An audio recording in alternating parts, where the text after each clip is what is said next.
Do you remember Jinko jeans? Do you remember those? Oh John? yeah, of course. Did you have some? I did not have any. I had too many.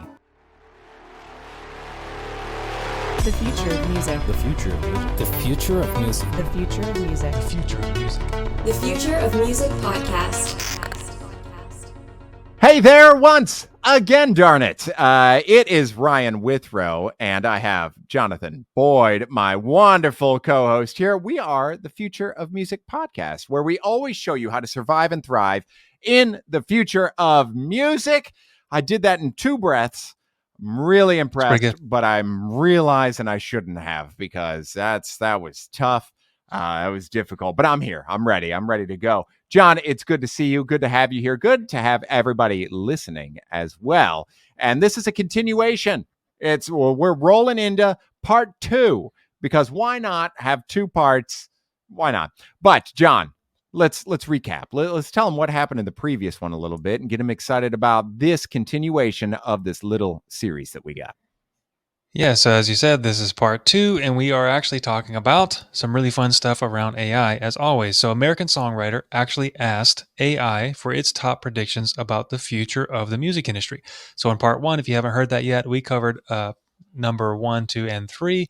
Really went deep on those, and in this one, we're going to go deep into the rest of them. So whatever that is, I can't count anymore because I haven't been in school for a long time. Something like 5, 6, 7, whatever, somewhere around there. It's the rest of them, right? Yeah. So anyway, that's what we're going to talk about today. There's a number other thing, but that's okay. Yeah, and if they didn't see it, I'll make sure to link it in the description, the first one that we had there. But that probably means that they're not subscribed if they didn't see it. So I need to remind them to subscribe, like, share, comment, do it all. And on your podcast platform, make sure you follow us as well. We do these a lot, and you're notified that way all across the board. On YouTube, if you're following us and making sure that you click that alert, you'll be notified every time. And then also with the streaming platforms, every time you log in, it'll pop us up as a new episode for you, as long as you follow us there. So we want to make sure you hear this stuff. But yeah, let's just dive in. Let's go for it. So recap again, high level. AmericanSongwriter.com asked AI for its top predictions for the music industry, not music AI. Mm-hmm. Not like specific to what's going to happen with AI music, just, the music industry as we know it today. What is your prediction, Mr. Wonderful AI, on what's happening and what's going on? And we covered 3 of them, but the 4 that we're going to cover today, I'm really excited about, especially the last one, because it's really what I think we're all about and why we're here. Mm-hmm. And I think it's the top one. I think the easy one to just kind of like scrape out of there is one of its first on this list, streaming dominance. So it predicted that streaming platforms have become the primary way people consume music. The trend is likely to continue and will shape how music is produced and marketed. That's the key that I'm really focused on too, is that I've never considered something like Spotify, something like Apple Music as like an actual marketing tool. I know we talk about having algorithms, and when we were talking to Barenth, he was talking about how you have to manipulate a couple things in the algorithm to get a hit single, and there's a science behind it. But up until now, I never considered that the form of marketing in the music industry. We've always known it as albums, record labels, maybe doing some interviews or being on podcasts and doing tours. But this angle of streaming platforms starting to own the marketing angle for musicians is something we haven't thought of. So what are your thoughts? Yeah, I actually think that makes a lot of sense, because marketing in general, wherever the people go, is where the marketing goes. So, I mean, marketing just meets the people with where they're already at. And as we say, well, as AI just said, streaming platforms have become the primary way that people consume music. I think that's pretty obvious to most people now. You go to Pandora, you go to Spotify, you go to YouTube, and streaming means you're just basically watching it in real time. Like it's downloading, uploading, whatever. It's all loading everything, and then it's loading into your brain at the same time, right? Yeah. But yeah, exactly. But that's pretty obvious now. So if all the people, like you said earlier, you're going to go to Spotify every single morning. I know a lot of people who say, yeah, I'm on Spotify every day, I'm on Pandora every day, or whatever it is. If that's where the people are going, then naturally the marketing tactics, if you will, or the marketing itself is going to move there as well, because that's where all the people are. And I'd also add that for artists, this is a huge benefit. I don't see anything negative here because back in the day, that model I talked about, where you'd have to go on shows, you do interviews, you'd Hmm. do press releases, all this stuff. That VHS was tapes. yeah, that was all record label led, right? You had that third party really managing that, and you really didn't have a say. They were like, "We're the experts. We Hmm. know what we're doing. We're going to do this." But this really puts it in our hands as artists. So though it's a skill you have to learn, it's a skill you should learn, but it's also you learning it and being able to roll it out Hmm. and really owning it yourself because it's simple to do. And you just have to start to educate yourself a little bit on that. And there's plenty out there to do so. Again, I mention him all the time, but Bernth, you look at Bernth and our interview with him, he's completely shifted to just doing singles and he's funding entire tours based Hmm. on doing it all by himself and mastering all that marketing stuff while still being a really incredible musician. It's possible. It's doable. I think that Alex Holtzworth mentioned the next one a little bit as one of the reasons he's excited about technology. I think it was probably the only reason he was excited about technology, but that's okay, right? So it's the social and cultural commentary ability. And I think Hmm. I'd weave in this community aspect as well that Alex really talked about on the podcast he was on. But it said artists have often used their music to address social issues and express their views. This trend may continue as younger generations are increasingly engaged with societal and environmental challenges. And I think it goes beyond that, right? It goes Hmm. beyond society and environment. I think it's Sure. always been that. I mean, tell me that the Beatles back in the day weren't focused on really making a social impact. It's always happened. But I think Hmm. that my brain goes to the commentary side. So you'll see that there's this commentary. I also weave in community. So back in the day Hmm. for Beatles, they'd release it and people would listen and they'd talk amongst themselves. And after talking to Alex, what he's excited about is being able to put something out there or say something or record something Hmm. and still put it out there, but connect with the people directly that it connects with. So, again, obvious. I think this is an obvious answer from AI, but it Hmm. lends to what we're already thinking and predicting at this point in the previous episodes. Yeah, so I think it actually boils down to, if we want to zoom out, thinking about the difference between private conversations and public conversations. So, what I mean is, think about way back before there was electricity. Maybe you gathered in the town square or something, and whoever was doing the talking, maybe, somebody was there talking about, I don't know, some kind of societal issue or environmental issue, or whatever the issues were at the time, political issue likely. You would have a certain audience within speaking range at that point, right? Maybe you get like a cone and literally expand your reach by a few meters or something like that. I'm in Europe right now, so for some reason, meters is appropriate. If I was in the U.S., it's different. But um, it's a matter of, in those days, your reach, is what they call it actually on social media now. Your reach and whatever audience you have is just there locally. So you have these private conversations that are private in relation to, it may be public in your local town square, but what about the next town? The next town knows nothing, hears nothing about what you're talking about, Mhm. and all the other towns on the planet hear nothing about what you're talking about.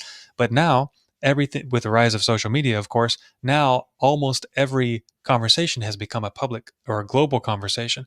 And the reason I bring this up is because, talking about commentary, talking about the community aspect, and we hear this idea of building an audience a lot, right? Well, whatever you're talking about, or in music terms, whatever music you're putting out, now if it's on YouTube, it's a global thing, right? So if you're putting out a particular message, particular music, if you're talking about something in particular, certain people are going to resonate with that. So it's the same thing as, and they're going to be attracted to you and they're going to start to kind of follow you. They literally call it the follow button, right? But if you think about it, back in, let's say, the 1750s, and you're talking in the town square, the people who want to hear what you have to say are going to walk closer to you. And if they really like what you have to say, maybe you keep talking, like next weekend, the next weekend, etc. They're going to follow you, literally follow you around. So what we see with social media is nothing different than has ever existed. It's just a global version of that. You know what I mean? Truth. And I think you said meters. If you were in the States, you'd say miles. If you were in Ohio, where I was born and raised, you'd say minutes. That's how people, that's how you know somebody's from Ohio. They gauge distance in time. That's just good. But in any event, yeah, I agree. I think that it's a wonderful place that we're in with music, not just music, but I think musical reach for artists obviously is a part of it, but just community and conversation reach in general. And I only see that getting better and better and better and faster and faster and faster as new technology comes out. I mean, you remember the days of like no gig internet. Like I remember dial-up internet, right? The speed at which we're able to communicate is growing, and the speed of the ability to have information right in front of you is always growing, and it's going to continue. It always will. And the majority of people will use that for the good and the social reach and making sure that we have this cultural commentary going on. There's the other side too, but the majority will make sure that it's used for the greater good, for sure. And I'm for it. Now, with this, the other thing that it mentioned, I'm going to start with a conversation and ask, do you remember Jinko jeans? Do you remember those? Oh, Tom? yeah, of course. Did you have some? I did not have any. I had too many. I had a lot of them. We'll make sure there's a picture for those of you that don't remember them. It's embarrassing to say I used to wear them all the time, but this was really popular. What, probably like late '90s, early 2000s. I would Yeah, I'd say say. they were really big. And my wife, who is always like, I don't know what to buy as far as like clothing at this point because everything's coming back. Right. So everything in style from like 70s, 80s, 90s now is like the new thing again. And, it's like I saw Jinko jeans having more, like they're selling them again, and Wow. it's happening. But the AI is predicting the same for music. So the AI is predicting this nostalgia and retro influence to be coming back. And I think we saw this a bit with The Weeknd, actually. The Weeknd had that one song and the light one. I can't remember what it's called. I'll put it in there. But it was all very synthwave. It was all like old school synthesizers in this new pop song that just took off. So it's saying nostalgia has always played a role in music. And in recent years, there has been a resurgence of retro influences from various decades. This trend may continue as new artists reinterpret classic sounds for contemporary audiences. So 2 things here. One, do you agree with that? I know that I kind of already gave away that I do. But number 2, the other side is that we're talking about having other influences, but do we think that's going to be a part of this AI thing? Do we think that the AI music push and what's happening, do you think it's going to start to see that as well and start to dig into this retro nostalgic influence and start creating songs based on that as well? So on the artist, do you agree? On the AI, what do you think? Yeah, so here's another one of my weird answers. I think it's all about cycles and contrast. So you've seen a picture of a pie, right? If you can imagine a picture of a pie sliced up into maybe 6 or 8 slices. Well, we have the phrase, what goes around comes around, right? So when something is, let's say, born for the first time or something new comes along the scene, like rock and roll, for example, started to come on the scene in 50s and 60s and when it started getting popular, right? Rock and roll didn't exist before that. So let's say that's the first slice in this pie. And then by the time we advance, quote, advance through the decades and we go through different genres, we eventually have things like soul and funk and, disco and then 80s hair metal and things like that. And we go through these different phases, which are kind of like different slices of the pie. But basically, what goes around comes around, right? By the time you go all the way around the circle, you have these different categories, which are different slices in the pie. You eventually get back to the same thing and it starts over again. The cycle starts over again. So the reason why I mentioned cycles is because everything, this is a deep topic, but everything works in cycles. And eventually you kind of discover in terms of music, in this case, this works the same way for everything, but let's talk about music. You kind of discover all of what are going to be the main genres. And by that time, you've been around the pie, you discovered all the slices, and now it's time to revisit the first one again. That's why I bring up contrast. So we know that people get tired of the same old thing, and you start to tune it out. So when things are tuned out, what you need is contrast, aka something different. So let's say the Beatles, for example, somebody who listened to a bunch of Beatles in the '60s and whatever they just totally went for the Beatles, listened to it every day, etc., and then maybe got tired of it. Then they needed something else. Or rock music, started to transform into these different types. Of course, we have blues, we have funk, we have R&B. We need some kind of contrast, and those contrasts are influenced from other things that people see, other ideas that people see. So maybe gospel, like R&B, is kind of a mix of, let's say, gospel and rock music. Mhm. It's very similar. So you're just kind of, it's almost like a tree growing. You're branching out, literally, but instead of a tree, a tree keeps growing in one direction. By the time we go through all the main genres of music, and then we finally come back around to what you're saying, that nostalgia, retro influences, etc. Um, this just like clothing styles come around, just like the idea of records. Records are now kind of in a resurgence period. The same thing happens with music.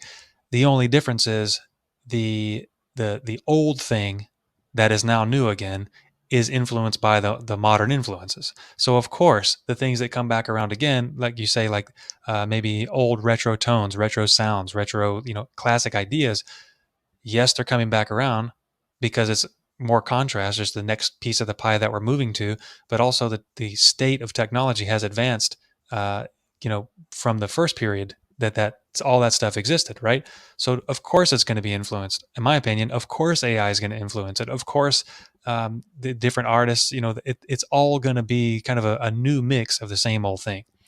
I like it, and I would say that the easier way that was going through my brain of saying that is we're revisiting it with a brand new set of eyes in that way. So we've been through this entire process, and now we come back and we're like, man, what could I have done knowing what I know now to that first thing I did? I wonder if I could make it even better. So let me give it a shot. And then it's like moving on to that next, like, okay, that went pretty well. What about the next one? What about the next one? What about the next one? Yeah. And I think we're hearing this a lot. If you listen to any radio station that's like modern pop stuff now, you start to hear repeating themes.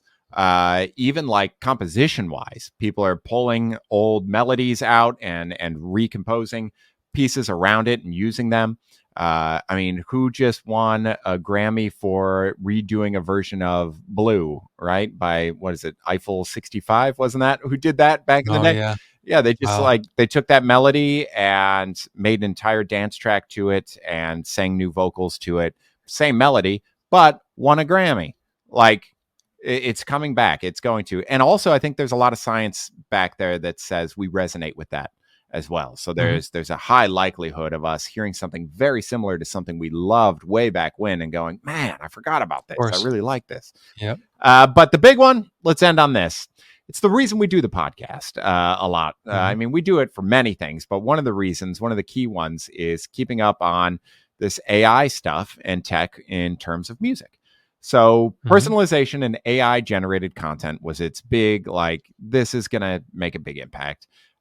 AI may play a larger role in music creation, assisting artists in composing, generating backing tracks, and even customizing music for individual listeners.